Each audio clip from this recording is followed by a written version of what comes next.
Seigneur attend de nous. Une saison dans la vie d'un enfant de Dieu est toujours importante.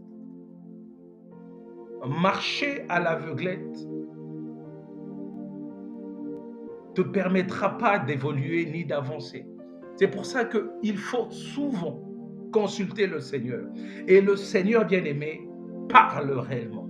Le Seigneur que nous servons, ce n'est pas un Dieu qui garde toujours silence, mais il parle. Et quand on parle des saisons, j'aimerais faire rapidement la lecture. Bon, il y a beaucoup de textes, mais nous sommes dans Genèse chapitre 8, le verset 22 nous dit ceci. Tant que la terre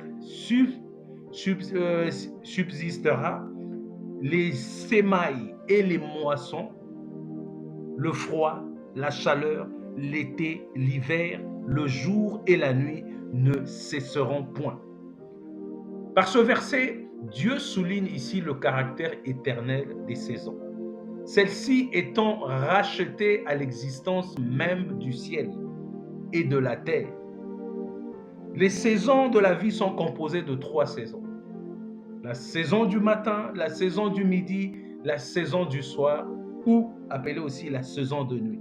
Ce sont des saisons qui ont un caractère éternel. En effet, si elles passent, elles sont passées pour toujours. On ne peut plus y revenir. C'est la raison pour laquelle il faut agir avec beaucoup de sagesse pour ne pas gaspiller sa jeunesse, vivre n'importe comment. La vie est belle, les saisons passent, mais le Seigneur, au travers des saisons, il agit toujours. Au travers des saisons, le Seigneur étend toujours sa main. Au travers des saisons, nous vivons la gloire du Seigneur. À travers certaines saisons, il y a des pleurs, il y a des saisons de joie, il y a des saisons de grincement de dents. J'aimerais te dire que toutes les saisons ne se ressemblent plus. Et le thème de ce soir, c'est une saison pas comme les autres. Jésus qui était arrivé à Jérusalem, bien-aimé, une ville qui était pleine de vie, une vie qui était pleine de projets, mais la Bible dit que Jésus pleura. On lui demanda, mais pourquoi tu pleures? Jésus répondit que si tu savais, le jour où tu as été visité, il dit qu'il restera ici, ruine que sur ruine. Bien-aimés, nous ne devons pas négliger le temps prophétique d'une saison. Quand le Seigneur crée des opportunités pour te parler, c'est qu'il y a une saison qui arrive. Ça peut être une saison d'abondance, ça peut être une saison de vaches maigres. Mais le Seigneur, avant que ces choses s'accomplissent, il parle, bien-aimé. Le Seigneur nous parle. Avant que le malheur nous frappe, le Seigneur nous parle. Avant que le bonheur arrive, le Seigneur nous parle. Mais c'est à nous de faire attention, d'écouter le Seigneur. Quand on t'envoie une parole, quand on t'envoie un programme de prière, c'est que le Seigneur veut que tu te rapproches de lui. Quand le Seigneur a un message pour toi, c'est que le Seigneur, il sait qu'il y a quelque chose qui arrive dans les jours à venir. Mais nous devons maximiser nos saisons. On a lentement parlé avec les hommes de Dieu qui ont défilé, qui ont parlé du ciel ouvert. Mais dans le ciel ouvert, il y a des saisons. Mais il faut capter les saisons. Il faut savoir capter surtout les saisons d'abondance. La Bible nous dit dans Genèse 41, si ma mémoire ne me fait pas de défaut, oui, Genèse 41, la Bible nous dit ceci. 2 années entières passèrent, puis le Pharaon fit un rêve. Il se tenait au bord du Nil et vit sortir du fleuve 7 vaches, belles, bien grasses, et qui se mirent à paître dans les roseaux. Puis, après elles, 7 autres vaches sortirent du fleuve. Elles étaient laides et décharnées. Elles vinrent se placer à côté des premières vaches, au bord du fleuve, et voilà que les 7 vaches laides et décharnés dévorèrent les 7 vaches belles et grasses. Alors le Pharaon se réveilla, puis il se rendormit. Il fit un second rêve. 7 épis poussaient sur une seule tige, des épis pleins et beaux, puis 7 épis maigres et desséchés par le vent d'Orient poussèrent après eux. Les épis maigres engloutirent les épis pleins et beaux. Alors le Pharaon se réveilla et se rendit compte qu'il avait rêvé. Et lorsque on descend dans le verset 17, le Pharaon dit à Joseph, dans mon rêve, bon voilà, donc j'avance un peu vite, il parle, il relate les 2 rêves qu'il a eus. Et en descendant au niveau du 25e verset, Joseph répondit ceci. Ce que le Pharaon a rêvé constitue un seul et même rêve. Dieu a révélé à Pharaon ce qu'il va faire. Les 7 belles vaches représentent 7 années, tout comme les 7 beaux épis. C'est un seul et même songe. Les 7 vaches décharnées et laides qui ont surgi derrière les premiers représentent aussi 7 années, et les 7 années des 7 épis maigres desséchés par le vent d'Orient seront 7 années de famine. Comme je l'ai dit au Pharaon, Dieu a révélé au Pharaon ce qu'il va faire. Il y a d'abord 7 années de grande abondance dans toute l'Égypte. Elle sera suivie des années de famine qui feront oublier toute cette abondance en Égypte, tant la famine épuisera le pays. Le souvenir même de l'abondance dans le pays aura joui s'effacera à cause de 7 années de famine, car elle servira très durement. Si le rêve du Pharaon s'est répété 2 fois, alléluia, c'est que Dieu a irrévocablement décidé la chose et qu'il va l'exécuter sans de les paroles du Seigneur. On voit comment Pharaon a rêvé. Si un roi païen a pu rêver, et toi, chrétien, c'est que le Seigneur passe aussi par les rêves. Les rêves sont liés à certaines saisons. Pharaon a vu 2 rêves. Donc la Bible dit que comme ce rêve s'est répété, c'est que le Seigneur a décidé que cette chose arrive réellement. J'aimerais interpeller une personne ce soir à ne jamais, jamais, jamais négliger un rêve. Ne néglige jamais un rêve, un songe, une vision. Parce que le Seigneur communique par là des fois. Oh, bien-aimé, la Bible dit que le souvenir des 7 années d'abondance allait être effacé par les 7 années de migraine. Oh, bien-aimé, il y a des personnes que tu ne connais pas encore. Quand les choses vont bien, bien-aimé, tu ne vois pas le vrai visage des gens. Mais quand l'année de sécheresse arrive, quand il y a le tumulte, quand il y a le vent contraire, quand il y a des problèmes, là, certains visages apparaissent. Certaines personnes vont t'abandonner parce que tu es devenu encombrant. Oh, bien-aimé dans le Seigneur, lorsque Jésus est allé pour ressusciter Lazare, ses sœurs étaient dans l'affliction, ses sœurs étaient en train de pleurer. Mais au moment où Jésus a demandé qu'on ôte la pierre, l'une a dit qu'il sent déjà, il est déjà en décomposition. Oh, alléluia. Donc, la douleur ne l'a pas empêché d'avoir peur d'être exposé à une mauvaise odeur. Oh, bien-aimé, des fois, la mauvaise odeur peut s'attacher à ta vie. La décomposition peut s'attacher à toi. Des temps difficiles, des temps compliqués. Là, il y a ceux qui peuvent même te rejeter. Il y a ceux qui peuvent même t'oublier, t'éviter parce que tu ne sens pas bon. Ton histoire ne sent pas bon. Ta famille ne sent pas bon. Tes relations ne sentent pas bon.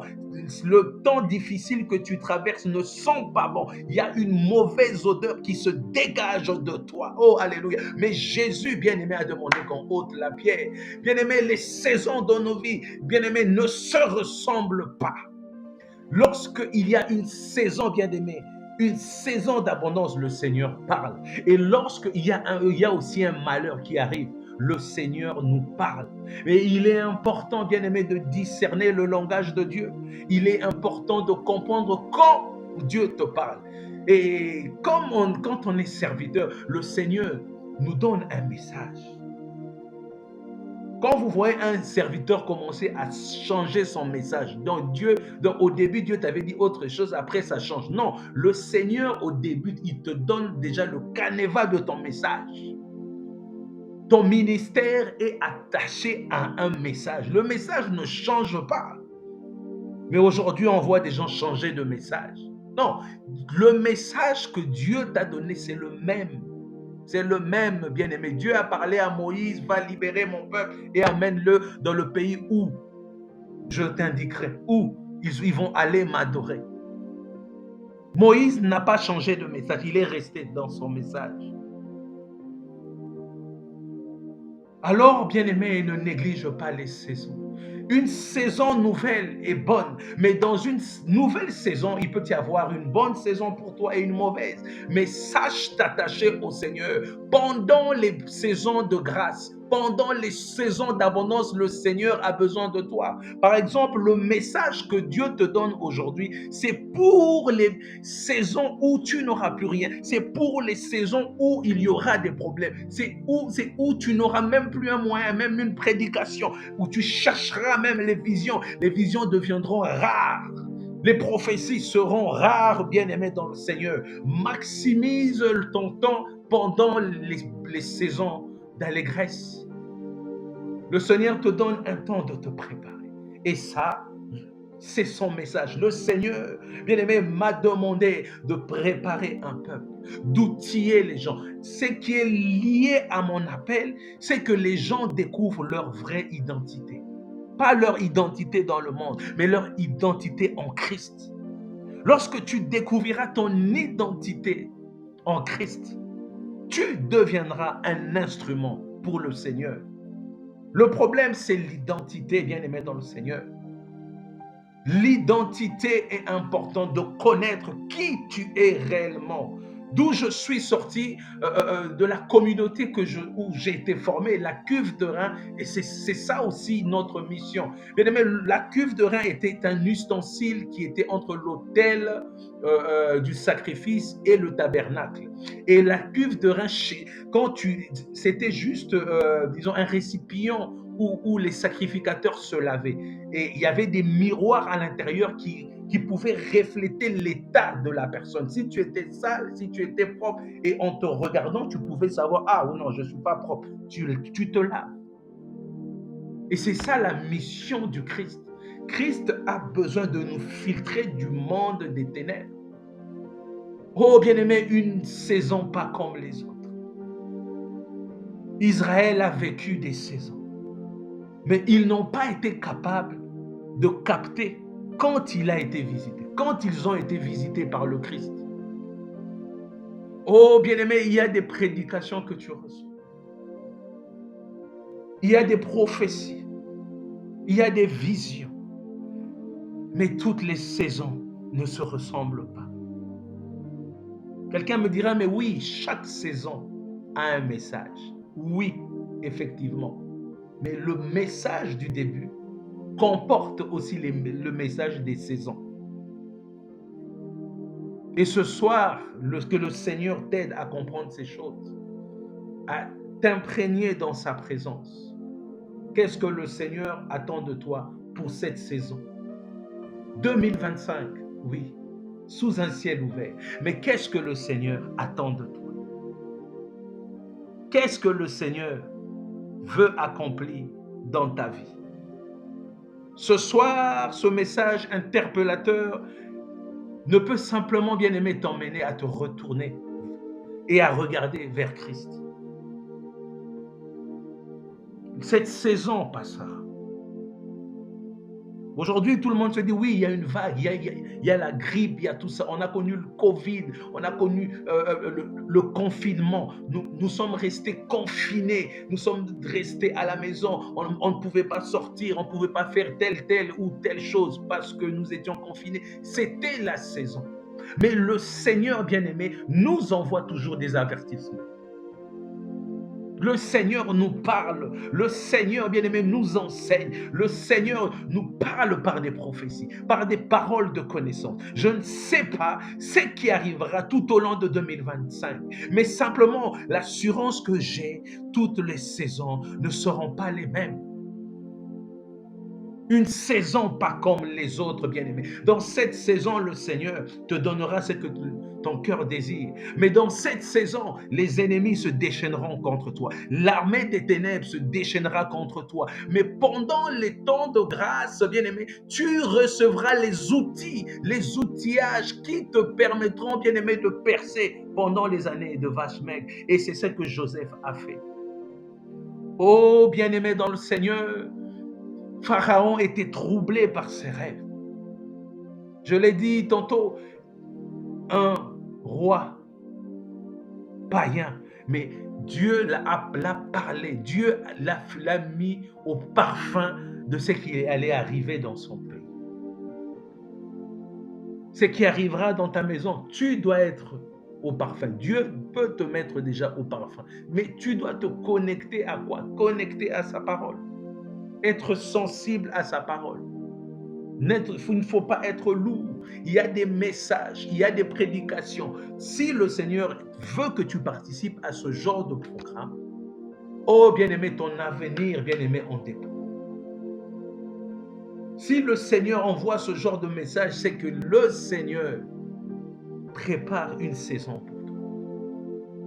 Oh bien-aimé, il y a un adage qui dit chez moi au Congo, Kolala Kolamuka. Donc ça veut dire que se réveiller, s'endormir, se coucher, c'est une grâce. Rien n'est acquis, bien-aimé dans le Seigneur. Rien n'est acquis. Mais le plus important, c'est de connaître la volonté du Seigneur. Le Seigneur dit ceci, cacherai-je à mon serviteur Abraham ce qui va arriver. Si tu es intime du Seigneur, tu seras dans le secret de Dieu. Il y a des choses qui arriveront, mais si toi tu es prévenu par le Seigneur, tu sauras comment te comporter, tu sauras comment agir, tu sauras comment faire en sorte que le Seigneur t'aide. Mais faites attention, dans les saisons, bien-aimés, il y a des infiltrés dans nos vies. Il y a des gens qui chercheront à infiltrer nos vies. Il y a des gens qui chercheront à entrer dans votre intimité. Mais que le Seigneur vous donne le discernement des esprits, de savoir est-ce que c'est des bonnes personnes ou pas. Oh bien-aimé, même dans le mariage, c'est comme ça. Si tu te maries à une bonne personne, c'est bien. Mais si tu te maries à une mauvaise personne, la personne ne te donnera pas des bons conseils. La personne te détruira tes relations avec ton entourage. Malheureusement, c'est comme les Jézabel qui allait dire au roi que je veux la tête de Jean-Baptiste sur un plateau. Qui te donne les conseils? Qui est ton conseiller? Sois une femme qui conseille son mari, sois un homme qui conseille sa femme. Parce que le monde est devenu méchant. Le monde est devenu compliqué. Et vous serez d'accord avec moi que beaucoup de serviteurs de Dieu ont épousé des sorciers. Ça, c'est un constat. Des hommes d'église, les hommes de foi, les hommes qui sont censés monter dans le Seigneur, qui sont censés recevoir les révélations, les rémas, mais souvent épousent des sorcières. Parce que ces femmes ont pu s'infiltrer, donner une image, une bonne image d'une femme sainte, une femme qui aime le Seigneur, mais au fond, Jézabel. Et observez bien que beaucoup de femmes aussi, avant de se marier, elles servaient le Seigneur, elles étaient vraiment investies dans l'œuvre de Dieu. Mais après leur mariage, tu sens que elles n'évoluent plus dans la même dimension. Et je remarque souvent, c'est souvent les chantres qui, elles sortent des albums, elles étaient consacrées à l'œuvre. Mais après le mariage, vous sentez que les choses ont changé. Parce que le diable a changé de stratégie. On peut être heureux, oui, cette saison, oui, c'est la saison de mon mariage, mais dans la saison, il y a des infiltrés qui viennent aussi, des personnes qui s'infiltrent par le mariage. Et vu l'avenir, vous voyez que les personnes commencent à vous étouffer, à étouffer votre vie de prière, à étouffer votre foi. Vous n'arrivez plus à aller à l'église. Tout ça, c'est ce qui nous amène des saisons. Une saison pas comme les autres. Mais tu as dit, je suis marié, Bali, je suis marié, mais au fond, on t'a infiltré. Oh bien-aimé, que le Seigneur t'ouvre les yeux. Que le Seigneur t'aide à comprendre qui s'infiltre dans ta vie, qui s'approche de toi. Oh bien-aimé, nous vivons des choses dans ce monde. La Bible nous dit que c'est bien de prier ensemble. Mais aujourd'hui, je cherche le monde, je le trouve dans l'église. Je cherche les rancuniers, je les trouve dans l'église.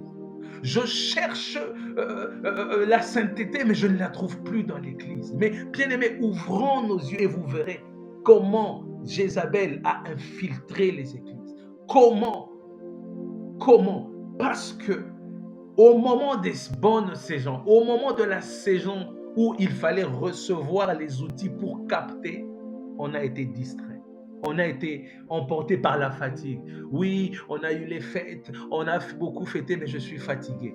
Mais c'est au moment où tu te relâches, c'est là que l'ennemi frappe, c'est là que l'ennemi touche. Ce soir, je suis venu réveiller une personne à comprendre le langage de Dieu, à comprendre le langage de la verge. Comme Moïse, bien-aimé, et a élevé le serpent d'airain, il dit que toute personne qui regardera ce serpent sera guérie. Oh, ce soir, bien-aimé, j'élève un seul nom, le nom de Jésus-Christ de Nazareth. C'est lui qui peut nous sortir de toutes ces choses. Quand il a voulu bénir, bien-aimé Abraham, il dit que je rendrai ton nom grand. Oh mon Dieu, je rendrai ton nom grand. Ne prenez pas les noms à la légère, bien-aimé dans le Seigneur. Si Dieu lui-même a dit ça à Abraham, bien-aimé, les combats que tu vis. Donc, quand Dieu s'est présenté à Abraham pour lui dire que je rendrai ton nom grand, bien-aimé, c'était une saison pas comme les autres. Ce n'était pas la première saison d'Abraham. Mais ce jour-là, le Seigneur lui fit comprendre que moi, Dieu, je rendrai ton nom grand. Et c'est ainsi que le monde des ténèbres opère. Il commence premièrement par détruire ton nom. Il détruit ton nom par la réputation. Il détruit ton nom par des mensonges. Il détruit ton nom par des imprécations, par des envoûtements. Et c'est comme ça que le diable a évolué. Les sorciers, bien aimés, avant qu'ils puissent te jeter un sort, ils commencent par citer ton nom. Aujourd'hui, tu ne sais pas où traverse ton nom, par où transite ton nom, sur les salles à manger, dans les maisons des féticheurs, sur quel hôtel on a emmené ton nom. Oh bien-aimé dans le Seigneur, où est-ce qu'on a mis ton nom? Le Seigneur dit à Abraham, je rendrai ton nom grand. Et le contraire, quand le monde des ténèbres, qu'est-ce qu'ils veulent faire avec ton nom? Ils veulent coller un esprit à ton nom. Ils veulent coller la maladie à ton nom. Ils veulent coller le divorce à ton nom. Ils veulent mettre le célibat à ton nom. Ils veulent te coller le veuvage. Ils veulent te coller un nom, bien-aimé dans le Seigneur. Ils veulent prendre ton nom et le mettre dans la boue. Oh, bien-aimé, une saison, pas comme les autres. Cette saison te permettra simplement que tu comprennes l'ainsi dit l'Éternel, que tu comprennes ce que Dieu veut t'enseigner, bien-aimé. Le nom. Ton nom est sur quel autel? Le nom de ton mari est sur quel autel? Le nom de ta famille est sur quel autel, bien-aimé? Une saison pas comme les autres. Lorsque les jours, bien-aimés, ils ne se ressemblent pas. La Bible nous dit que qui sait ce qu'un jour peut enfanter? Le Seigneur ne change pas de méthode. Le Seigneur, lorsqu'il veut visiter, bien-aimé, il annonce, tout comme, bien-aimé, il savait qu'il devait y avoir 7 années de grâce en Égypte. Il devait y avoir 7 années de sécheresse. Pharaon a compris que ce rêve, il fallait rapidement discerner ce rêve. Pour ce temps de la fin, le Seigneur te donne un message pour une saison. Toutes les saisons ne se ressemblent pas. Toutes les saisons. Oh bien-aimé, nous sommes aujourd'hui le 20 janvier 2025. Mais il y a des personnes que tu verras au 31 2025. Ces personnes deviendront des millionnaires. Nous commençons tous l'année ensemble, mais nous ne l'achèvons pas différemment. Chacun a une saison. Mais j'aimerais que tu comprennes qu'il faut que cette saison, elle ne soit pas comme les autres. Dans cette saison, les histoires ne doivent pas se ressembler. Oh, tu as connu des échecs dans les relations.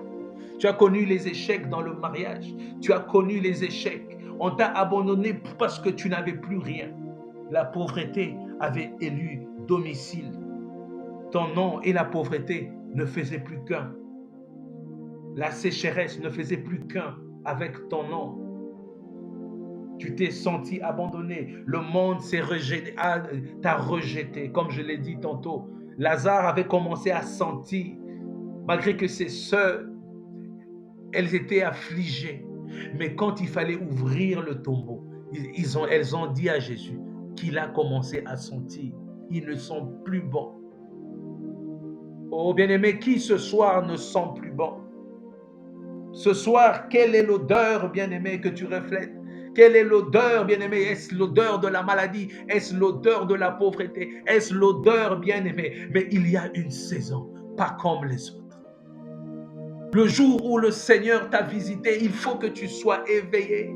Ne sois pas comme Israël, bien-aimé. Jésus était là, mais ils n'ont pas vu, ils n'ont pas su le jour où ils ont été visités.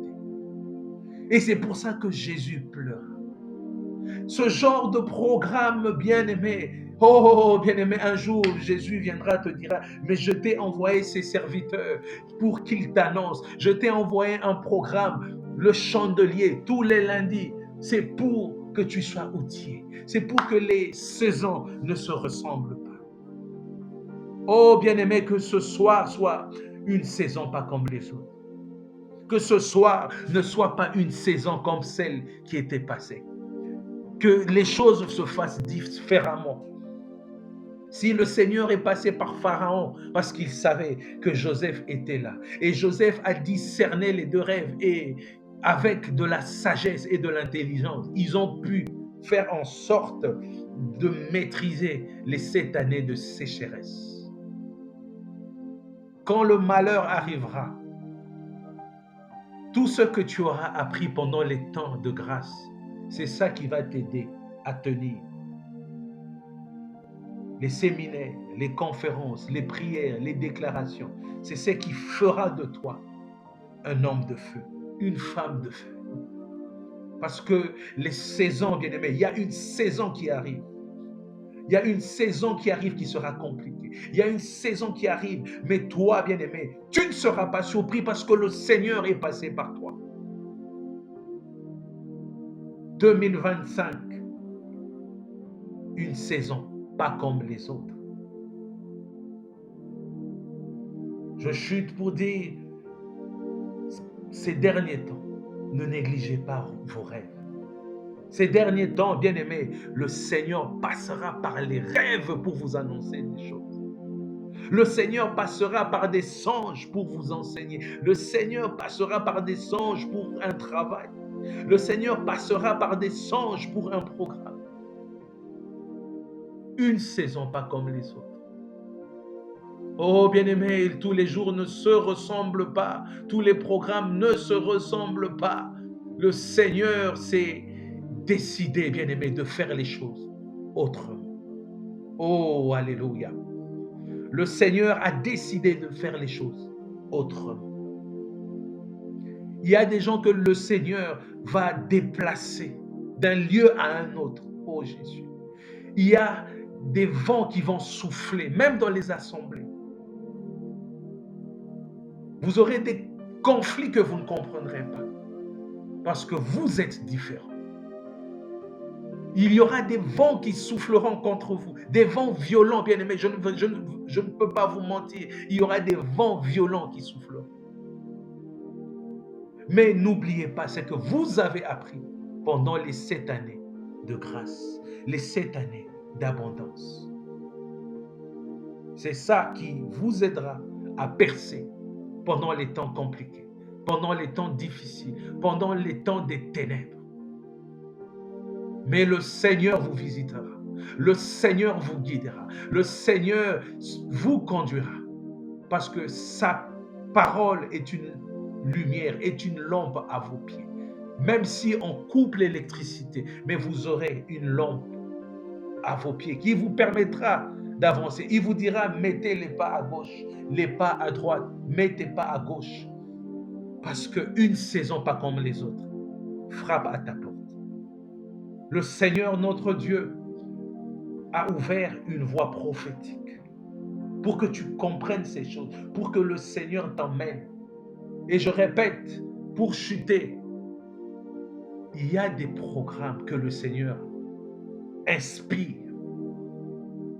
Il y a des faites-vous violence de comprendre. Faites-vous violence de comprendre pourquoi Dieu veut que je reçoive cet enseignement pour cette saison. Pourquoi le Seigneur? J'aimerais, je me souviens quand le pasteur Pierre a parlé du Kairos, on appelle le temps de Dieu. Il y a le temps des hommes, mais il y a le temps aussi de Dieu.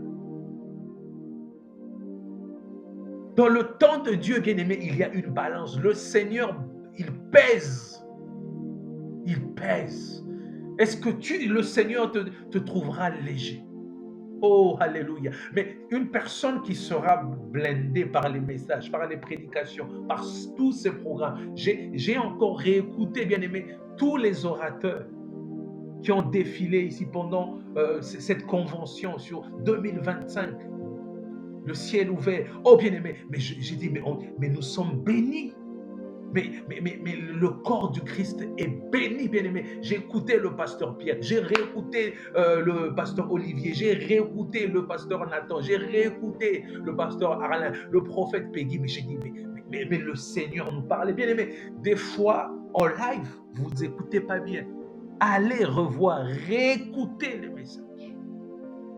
Et vous verrez que le Seigneur vous a parlé, le Seigneur vous a ciblé. Ce soir, je suis juste revenu pour vous parler d'une saison, pas comme les autres. Pour ceux qui n'étaient pas là au début, nous allons quand même faire une rediffusion parce que le message est enregistré. Mais je fais juste un petit récap. Nous devons compter le temps. Le temps est précieux. Ne perdons plus notre temps dans les futilités, bien-aimés. Il y a des gestes que je faisais il y a 20 ans, il y a 25 ans. Mais aujourd'hui, je vois avec l'âge, je n'arrive plus à le faire. Et le souffle que tu as, le temps que tu as, tu dois le maximiser, bien-aimé, dans le Seigneur. Le temps que tu traverses est important. Si le Seigneur veut faire quelque chose, la Bible dit qu'il commence par annoncer par ses serviteurs ou à ses serviteurs les prophètes. Pour vraiment cette fois-ci chuter, j'ai eu cette révélation. Vous savez, pendant qu'on condamnait Jésus pour qu'il aille à la croix, Pilate a présenté deux personnes. Il a présenté Jésus et il a présenté Barabbas. Il dit, choisissez. Le peuple s'est écrit, ils ont décidé, ils ont fait le choix. Libérer Barabbas. Pilate était averti. Par qui? Par sa femme. Parce que la nuit, la femme a été tourmentée en rêve. Homme de Dieu écoutant, nous devons avoir des bonnes femmes. Si nous avons des mauvaises femmes, elles vont nous mettre dans des conflits. Si nous avons des mauvais maris, ils nous mettront aussi dans des conflits. Mais cette femme a vu quelque chose la nuit. La Bible n'a jamais cité le nom de cette femme.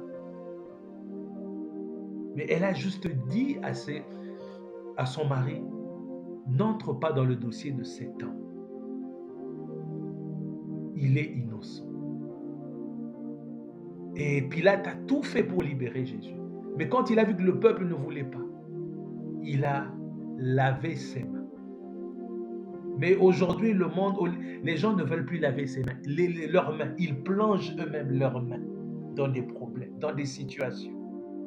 Le peuple est en train de crier, nous voulons qu'il meure, mais que son sang retombe sur nous et sur nos enfants.